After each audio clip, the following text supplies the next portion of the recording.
আপনি যে কাবার ইমাম হইলেন, আপনি কাবার ইমাম হওয়ার পিছনে সবচাইতে বড় অবদান কার? আমার মায়ের বদদোয়া। বলে মায়ের বদদোয়া কি?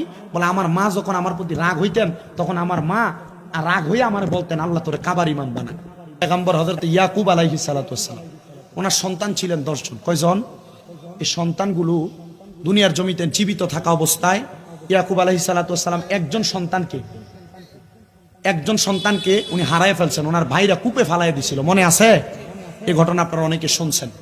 ইয়াকুব আলাইহিস সালাতু ওয়াস সালাম আল্লাহর কাছে কান্না করে দোয়া করছেন, আল্লাহ আমার সন্তান, আমার অন্য 9 সন্তান বলছে আমার সন্তানকে শিয়াল অথবা বাঘে খাইয়া ফেলছে, কিন্তু আল্লাহ আমি আপনার কাছে ফরিয়াদ জানাই, আমি তো আপনার পয়গাম্বর, আমার সন্তান যেখানে যে অবস্থায় থাকে আপনি তাকে ঠিক হালতে রাখবেন। তো ইয়াকুব পয়গাম্বরকে ওনার সন্তানরা অন্য মানুষের একটা কবর দেখাই দিছে। ইয়াকুব নবী সেই জায়গায় যে কান্দে আর দোয়া করে, আল্লাহ তুমি আমার সন্তানটাকে যেখানে রাখো ভালো রাখো। আল্লাহ তাআলার ফেরেশতা আজরাইল ইয়াকুব আলাইহিস সালাতু ওয়াস সালামকে আইসা খবর দিয়েছেন, নবী আপনি কাঁদেন না, আপনার যে সন্তান উনি এখনো জীবিত আছে, উনি মৃত নাই। উনি কি নাই?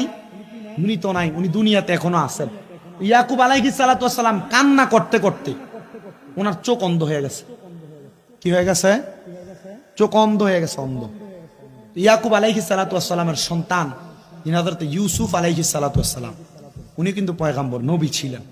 তো ইউসুফ আলাইহিস সালাতু ওয়াস সালামের সত্যতা এবং ইউসুফ আলাইহিস সালাতু ওয়াস সালামের প্রখরতা দেখা ওনাকে দাস হিসেবে বিক্রি করে দিয়েছিল। পয়গম্বর ইউসুফ আলাইহিস সালাতু ওয়াস সালাম ওনার প্রখরতা দেখায়া পুরা মিশরের বাদশাহীর দায়িত্ব পাইছেন। কিসের দায়িত্ব পাইছেন? বাদশাহীর দায়িত্ব। বাবা ছিলেন কেনান এলাকায় আর উনি ছিলেন মিশরে। মিশরে থাইকা কেনান এলাকা থেকে বাবা দোয়া করছেন, আল্লাহ আমার এই সন্তানকে তুমি কবুল করো। ইয়াকুব আলাইহিস সালামের 2 স্ত্রীর একটা ঘরের মধ্যে 2টা সন্তান, ছেলে সন্তান, আর একটা ঘরের মধ্যে বাকি 9 জন সন্তান। ইয়াকুব আলাইহিস সালাতু ওয়াস সালাম শুধু কেনান থেকে দোয়া করছে, আল্লাহ তুমি আমার সন্তানটারে ভালো রাখো। এই সন্তানের জন্য দোয়াটা স্বাভাবিকভাবে করার কারণে আল্লাহ তাআলা ওনার সন্তানকে শুধু ভালো রাখেন নাই, মিশরের বাদশা বানাইছেন। মিশরের বাদশা বানাইছেন।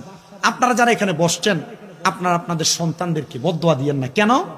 যদি আপনার সন্তান বিদেশে থাকে, বিশেষ করে প্রবাসীর মা বাপ যারা আছেন, আপনাদের সন্তানরা বিদেশের বাড়িতে বড় কষ্ট করে।